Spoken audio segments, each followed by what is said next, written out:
Today, April 28th, we're here with Mr. Frank Towers, Sr., who is a veteran of the 30th Division, served in World War II, enlisted in the service 1940. Mr. Towers, can you tell us your date of birth? I was born on 13 June 1917. I'm close to 96 years old.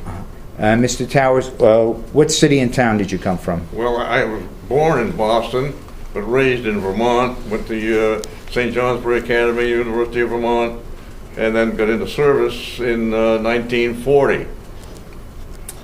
And after 3 years of training, I joined with the 30th Infantry Division, and we went overseas in February of 1944.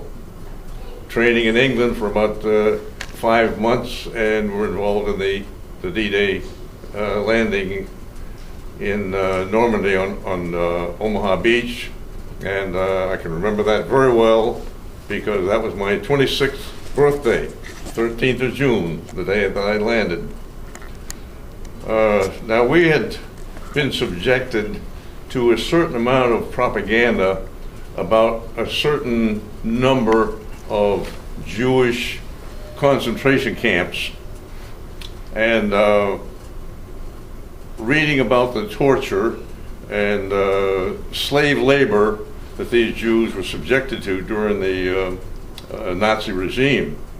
As we went through France, we saw none of that. We went through northern France, Belgium, Holland, the Battle of the Ardennes, back into Germany, and we saw none of this propaganda.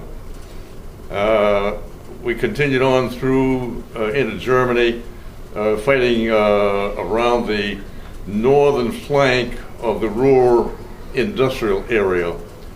And in March, the 24th of March, we crossed the Rhine River. Now we're talking about the 24th of March. The end of the war came the 8th of May. So there's a very small window in here now.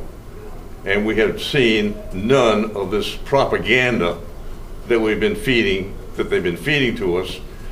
And we continued on not knowing about it at all. We captured the city of Brunswick on the 10th of April, and were headed for Magdeburg, which was going to be the last city that we would fight for and liberate. On the 13th of April, between Brunswick and Magdeburg, we came to a small town of Farsleben, a very small town, which we captured very quickly. But there we were surprised in finding a long train of about 40 cars loaded with Jews that had come from Bergen-Belsen concentration camp. This was the first time that we had been subjected to any of the Nazi horror torture program. These 2,500 Jews had been on this train for 6 days with once a day stopovers to receive a ration of water, a ration of a cup of soup, which consisted of a pot of water with some potato peelings in it. They were tired, emaciated, dirty, stinking. We never saw such horrible looking, almost semi-skeletons. As we opened the boxcars of these freight trains, bodies literally just fell out like sardines being dumped out of a can. Some of them could not stand up. A few actually had died en route, and of course were taken care of and buried immediately.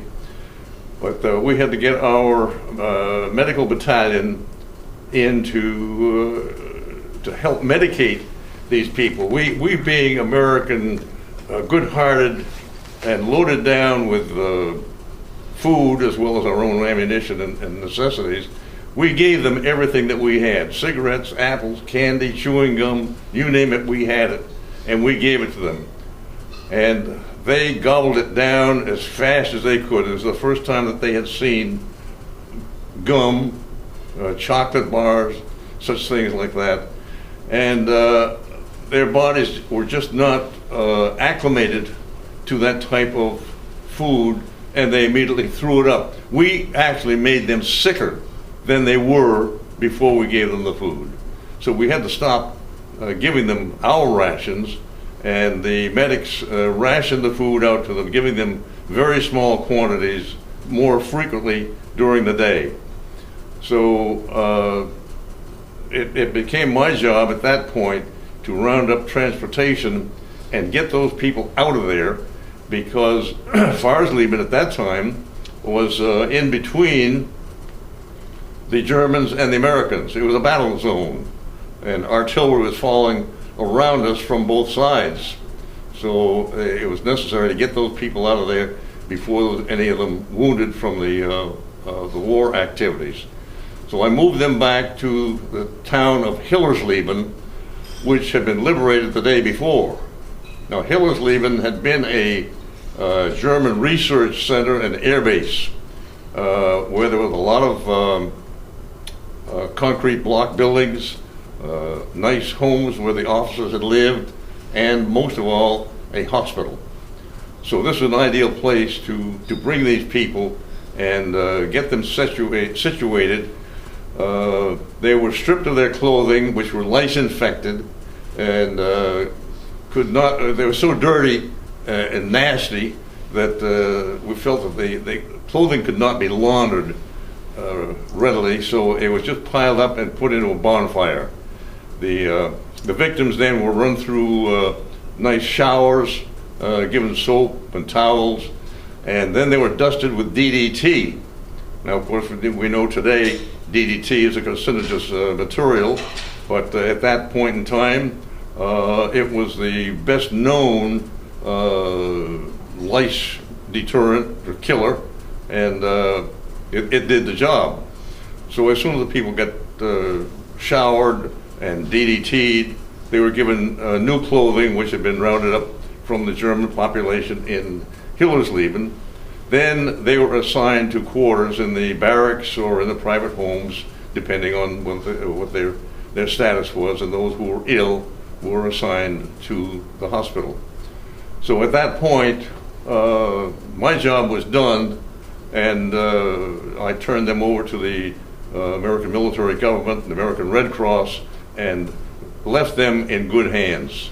And I went about my job, and in effect, I bid them goodbye, good luck, and I went back to my job as a liaison officer.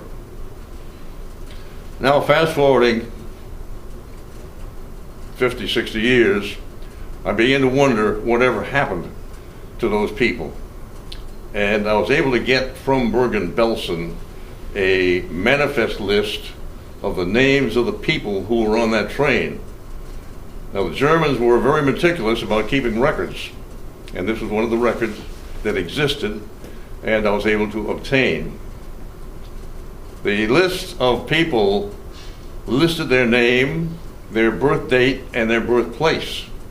So from that, I could determine who the children were of 21 years of age or less, and those who were older. In going through the list, I found that there were about 700 children on that train, age 21 down to 0. I started some research to see what had happened to those people. And immediately I assumed that half of them were deceased because of age and disease and illness contributed to their malnutrition in the years of the Holocaust. So this brought our total down to the possibility that there's 350 people out there, children, who are still living today. I went on the internet, and to date, I have found 250 of those people. Now I'm here at Washington, D.C., at the National Holocaust Museum, where we're having a 20th annual tribute to these survivors and veterans like myself. And I'm in hopes of meeting with 4 of these children survivors tonight at this dinner. 2 of them I have met, 3 of them I have met previously. 1 of them I have never met before. He's a newcomer that I just found in the past week. So as time goes on, I continue to find some of these children or child victims of the Holocaust that were on that train. So here we are today, paying tribute to them. Frank, I'd like to ask you a question. You kept using certain words, but before we get to that, you landed in Normandy, France, on Omaha Beach, correct? Correct.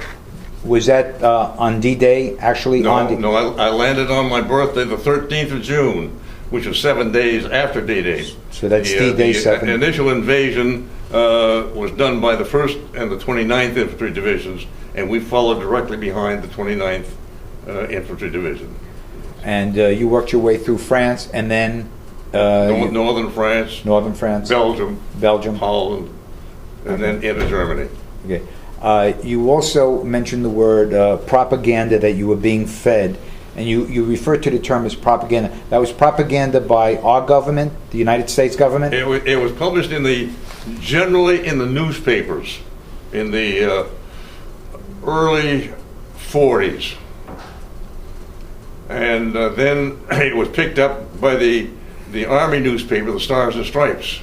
So periodically we would see articles in there about some Jew had escaped from Auschwitz or Dachau or Buchenwald, and he was telling this wild story about thousands of Jews being tortured. We just couldn't believe that this one Jew is telling about 10,000 or more Jews being tortured. There should be some evidence, some documentation. Why didn't another prisoner escape and tell the story? This is just one weird story from one person. Nobody would believe him. One of these men went back to his hometown in Austria and told a story in the synagogue about the torture of the Jews in Auschwitz. They laughed him out of the synagogue. He died a poor, broken man. Nobody ever believing him. But when Auschwitz was liberated, then they believed. Likewise, we never believed that the German people, as educated as they were, civilized human beings, could do this to another segment of human beings. This is just not possible. But when we saw the train, we believed. And on that train there were alive and dead people? There were six people actually dead when we found the train.